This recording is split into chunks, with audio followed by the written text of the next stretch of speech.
Hello, I am the cartoonist M. Rashid. I've done cartoons in the past where I'm making fun of the tactic of my white conservative opponents, where they like to find some sellout black conservative who's doing literally nothing but parroting their same anti-black talking points and putting them in front of see, this guy agrees with me, therefore I'm right. It's a stupid tactic. It's poorly thought out. Or it's a form of like Jedi mind trick. He's trying to, you know, influence me in some way. I'm like, okay, you're not paying attention to what my actual argument is to address my actual points head on because you can't. So you got to use all your trickery and tactics. So we live in a society that leans towards whiteness heavily. This is the white racist aristocracy is the dominant political identity. You hoard 90% of the national household wealth. You have a racketeering organized crime control over our entire political apparatus. It's how you function. The markets, the business markets, the economic markets are monopolized by you. So as a black person who is the wealthless bottom caste in this system that leans against me, if I am to raise up the economic ranks at all, I have to do it by your terms, which means I have to kiss your ass. It's the only way. You've proven that you're not gonna let the Black American ethnic group be president or vice president because you're afraid we're going to turn around and give ourselves reparations from that seat. So obviously you're not doing that. You'll pretend you're doing it with a biracial Kenyan immigrant son figure, but you're not letting me do it. So that character who's the sellout, this cartoon is based on how he got there, So I put in quotes is what he's saying in his balloon because he's reading off a script. He knows he has to like parrot and ape that language so that they'll you're a credit to your race. You believe everything I believe, therefore you're one of the good ones. But that's the role he's playing in order to rise up the ranks. So they'll shower that figure with all their awards. And they have the awards to give, the big money, because they hoard 90% of the national household wealth. So, you want the big money and the big awards and the high prestige, you gotta go on the side where the guy who hoards everything and will break off a piece of it if you like support him in hoarding everything. So the black people who've decided to do that, or even if they're the decision to do it isn't necessarily from the sellout position. Let's say they're doing it from because they were groomed that way from a young age.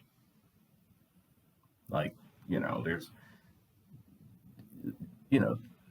certain celebrities that I admire them because of their skills and stuff like that. Like that's it. Like you have certain skills that you've developed to a high level, and I genuinely admire that. But celebrities are weaponized as political symbols in a certain way for the mass media propaganda machine too, and it's dangerous because the modern celebrity does not fight for my civil rights. If he dares to do so, it's like some kind of contract violation, and the machine will attack him. We've seen that. So the modern black celebrity doesn't fight for me. So obviously he can't, So like I mentioned Will Smith the other day, like I'm not interested in your apology to Chris Rock. I didn't even watch it. I don't care. You know, I knew, Will started off as everybody's entertainer, like he was just like that. He was like that from the beginning. It's not like he started off like all hardcore, like for the people, like the way we see KRH-One and Chuck D, and so he didn't start off that way and then become the Fresh Prince. No, he was like that when we met him. So when like during that, remember the Oscar so white thing when his wife was like from her more radical background, she was like, and we're never, and how dare you, and blah blah blah, and Will was trying to like be with his wife and that, but you could see he was very uncomfortable, you know.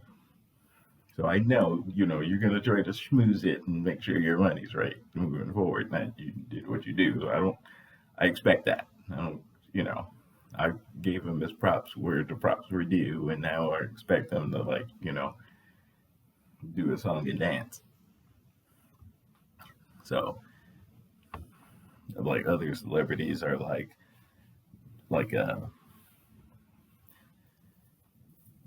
I came across kind of by accident. I followed a rabbit hole and I ended up reading Alice Walker's article where she said goodbye to your boy Howard Zinn.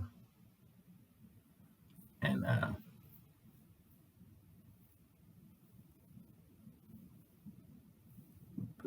Alice, I don't know whether she is now, but she's almost 80 years old, and for her entire career, she was a darling of the liberal left. And during a time when it was the worst time to be a darling of the liberal left. Because now when you look at her folio and her life, like she's not actively fighting for the Black American ethnic group. She's fighting for, rival liberal groups in the party. And overall, because her package looks a certain way, it gives the impression that she's fighting if you don't know what you know. So what stood out to me in that article was the beginning when she's like talking about being a young woman in Spelman and seeing the young Howard Zinn is their professor, and he's showing up all, he's so handsome, and we were all looking at him, and da da da, And then, later on, she mentioned another professor, and he was also like a white guy. This is Spelman. So, knowing what you know right now, you know how important it is, because I see you talk about it. You know how important it is to have representation. You know how important it is to have Black male teachers in our schools, and why that's important. Why it's important for young Black girls to see their own Black women from their own group in those authority figures and those formative ages. You know what that means. So, during the Civil Rights Movement, Alice Walker came from a sharecropping family in rural Georgia, so she showed up in this new life, and you put her in Spelman and put this guy in front of her, all these white people, and had her, he's so handsome, and how is that not an attack upon these young women's minds and their psyche? How is that not an attack?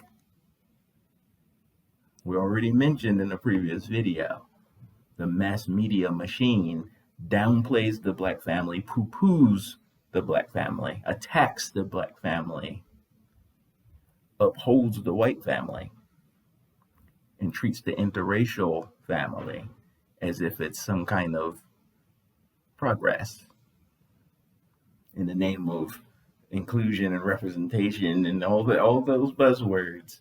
but you're treating the black family like shit routinely, as if it's a less than, as something to get away from. And like, as soon as you say anything black, a horde of trolls will show up. Where and not everyone is black. There's other people too, and it's an attack. So these impressionable young women in the liberal machine, and that's what you're doing to them during the worst time to be a darling of the liberal left and be groomed by them, because these are not your friends. I read her article. She's like, these are my friends and stuff. They can cosplay as a friend on the individual level, but this was an attack upon your people. And they were not your friends. So the black celebrity set on both the entertainer and the academic and intellectual sides. The celebrities you hold up, that you've groomed to be in those positions, and their body of work supports a particular message. So you can't, hold these people up and show in their work that they agree with you. And it means that my fight for my people, reparations and economic inclusion into a protected, wealth building ownership class, the end of white supremacy as we know it, is wrong. You can't put those people up as an example that might think is wrong, because they're wrong. You're not fighting for your people. You're not using your platform to fight for the group economic uplift of your people. Then you're wrong. That's specifically for the very disenfranchised, very disunified Black American former slave class. So it's a weird tactic. It's either a blind tactic because they don't know, or you're trying to trick me. And I'm not in the Matrix, at least not the bulk of it. Peace.